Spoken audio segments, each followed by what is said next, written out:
ইরানের প্রতিশোধের আগুন থেকে বাদ পড়ছে না সৌদি আরবও। বিভিন্ন সংবাদ মাধ্যমের বরাতে জানা যায়, সৌদি আরবের রাজধানী রিয়াদেও বিস্ফোরণের শব্দ পাওয়া গেছে। আন্তর্জাতিক বার্তা সংস্থা এএফপির বরাত দিয়ে আল জাজিরা এই তথ্য জানিয়েছে। অন্যদিকে ইসরায়েল ও মার্কিন হামলায় তেহরান জুড়ে ধোঁয়ার কুণ্ডুলি উড়তে দেখা গেছে।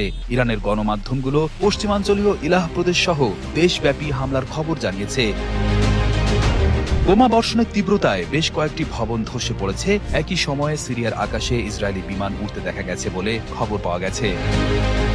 বার্তা সংস্থা রয়টার্স জানিয়েছে, ইরানের সর্বোচ্চ নেতা আলী খামেনিকে একটি নিরাপদ স্থানে সরিয়ে নেওয়া হয়েছে।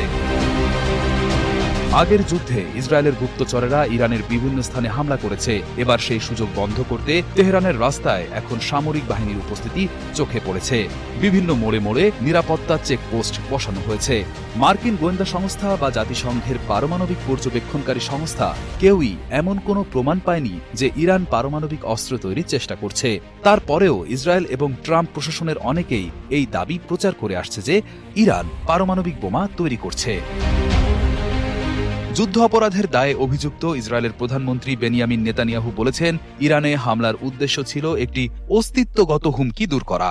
নেতানিয়াহু পূর্বাভাস দিয়েছেন, ইসরায়েল এবং যুক্তরাষ্ট্রের যৌথ পদক্ষেপ সাহসী ইরানি জনগণের জন্য তাদের ভাগ্য নিজেদের হাতে তুলে নেওয়ার পরিস্থিতি তৈরি করবে। পাশাপাশি তিনি ট্রাম্পের ঐতিহাসিক নেতৃত্বের প্রশংসাও করেছেন।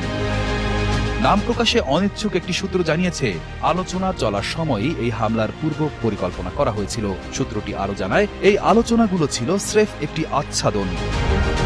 গত শুক্রবার ওমানের পররাষ্ট্রমন্ত্রী জানান, চুক্তির ব্যাপারে গুরুত্বপূর্ণ অগ্রগতি হয়েছে, যা যুদ্ধের যে কোনো প্রচেষ্টাকে থামাতে পারত।